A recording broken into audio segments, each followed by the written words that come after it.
In this screencast, we're going to be looking at the forms of amino acids that are present at different pH values.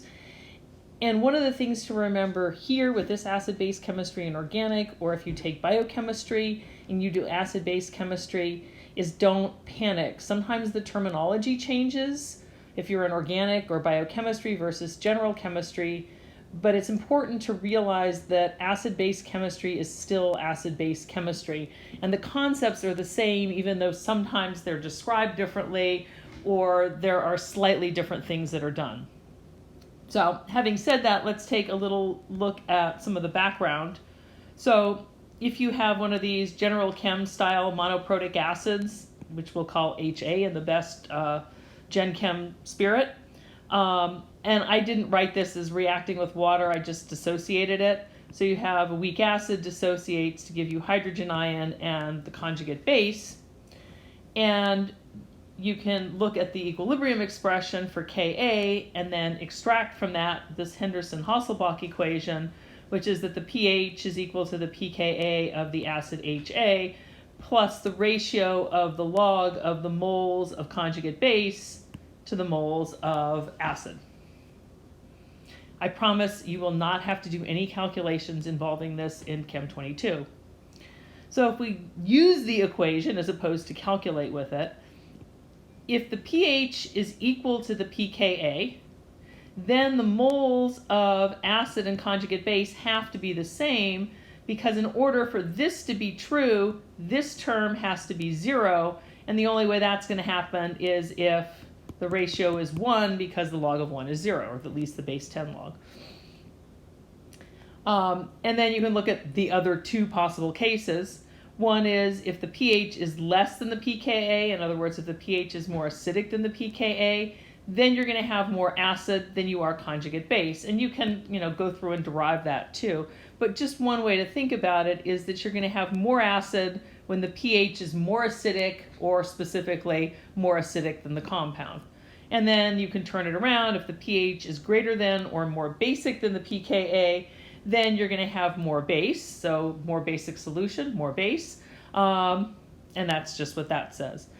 And again, sort of with the theme of biochemistry and organic chemistry, acid-base chemistry is just acid-base chemistry.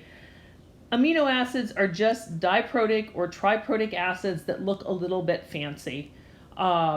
And so if you have a diprotic one, you're going to have the first dissociation and then the second dissociation. I wrote this like a general chem dissociation. Typically, if you have a fully protonated amino acid, the actual triprotic one, it'll have a positive charge on it.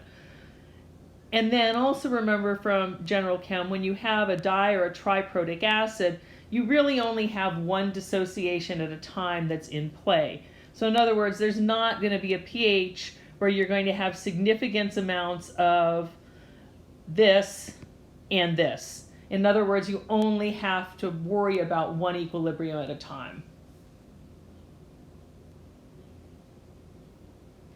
All right, so we're going to look at two cases. One is an amino acid without an ionizable side chain, which is the diprotic case. And then we'll look at one with an ionizable side chain, that's the triprotic case. And I happen to pick valine because it's sort of complicated, but really not. And so what you want to do is start with the structure of the amino acid with everything that's normally protonated or would be protonated at low pH protonated. And you don't have to memorize amino acid structures. You don't have to memorize pKa's. This is something that you can look up in the Klein book or online. And so for this particular amino acid, the side chain is an isopropyl group, and the pKa of the protonated amine is 9.62, and the pKa of the carboxylic acid is 2.32. This is a pretty normal pKa for a protonated amine. This is a bit more acidic, probably because of the electron withdrawing effect of the amine group. And again, amino acids are called amino acids because they are amino carboxylic acids. Specifically, they're alpha amino acids. So remember from general chem that the more acidic or easier proton is always the one that's removed first. So that's going to be the carboxylic acid one. So again, we'll start by writing this fully protonated. And what I do to start is I don't do what's down here. I'll just start with this. So I start with it fully protonated. And then you remove the easier proton, the more acidic proton, which is the carboxylic acid. And this form where you have a positive charge on the nitrogen and a negative charge on the oxygen is often referred to as a zwitterion, Zwi2, ion. And then the second dissociation removes the amino group. So these are the three possible forms of the amino acid. Notice that this compound, where you have the deprotonated amine and the protonated carboxylic acid, is not present at any pH, or at least not in any sort of even remotely significant quantities. It's a much easier thing to write because you don't have to deal with the charges, but it's not the actual form. You'll see it in tables and so on just because it's easier to look at. So now if we put some numbers in this, remember from the Henderson-Hasselbalch equation that you're going to have equal amounts of H2A and HA when the pH is equal to the pKa. So that's going to be at a pH of 2.32. If the pH is lower than that, then you're going to have more of this form. If the pH is higher than that, but not too high, you're going to have more of this form. And then there's a second dissociation. So you're going to have equal amounts of these two when the pH is equal to the pKa of the, not the carboxylic acid, of the amine group. And so that would be 9.62. And so this totally deprotonated form is what predominates when the pH is above that pKa or above 9.62. And then in between 2.32 and 9.62 pHs, then you have this middle zwitterion form. And so another way to think about this is if you think about gradually increasing the pH, making the solution more basic, what's going to happen is you're going to transition from this form to this form to this form. And a lab that's sometimes done in biochemistry courses is that you titrate an amino acid and make this diprotic titration curve. From the Henderson-Hasselbalch equation, the lower the pH is, the more of this red form you're going to have. So at a pH of 2.32, you're going to have equal amounts of these two. If the pH is 2, let's say, you're going to have more of this, but you're going to definitely have significant quantities of this. So at a low enough pH, you'll start out with 100% of this, and then as the pH grows more basic, you start to get some of this into the mix until it's the predominant form. And then at 9.62, you get equal amounts of these two. And then as the pH increases above 9.62, you get gradually more and more and more. But again, this is organic chemistry, and I'm not going to make you calculate the relative amounts that you have. But you might have to do something like this, or you might have to write what form of an amino acid or choose what form of an amino acid is present at a specific pH. And one way to do that is just to go through this process either actually or kind of in your head.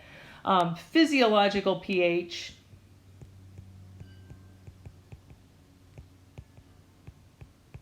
is about 7.3, and so that's going to be where that zwitterion form is predominating.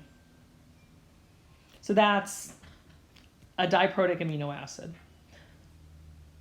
So now what we're going to do is complicate things a little bit by having a triprotic acid, and that's going to be one where we have an ionizable side chain.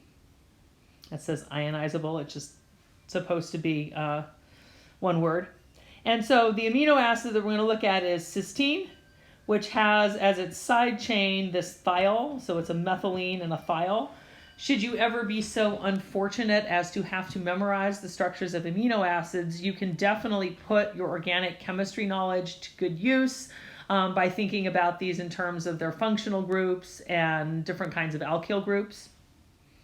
So from the table, we get the structure, and then we have the 3 pKa values.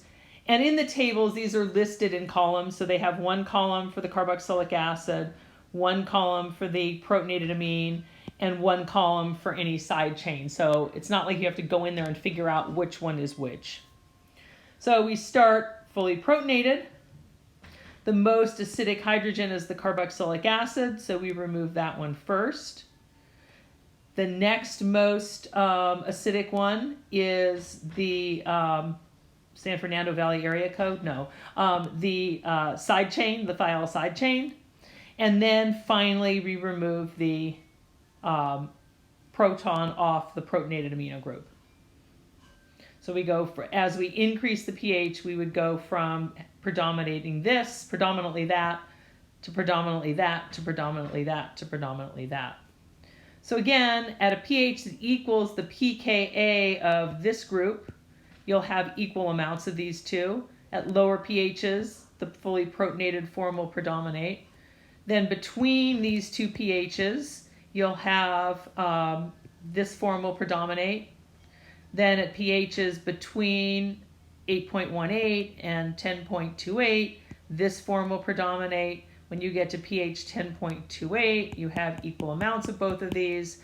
And then finally at pHs greater than 10.28, this form dominates. And it works the same way as the diprotic acid.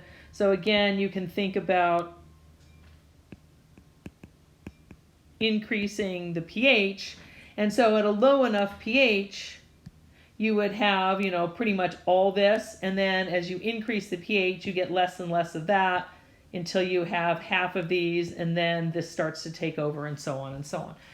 Again, just as was the case with the diprotic acid, you're not going to have a situation where more than 2 of these is in play. You're not going to have a pH where you're going to have significant amounts of this and this and this. You'll have significant amounts of these two, or these two, or these two, which makes your life easier both in general chemistry and when doing acid-base chemistry and biochemistry.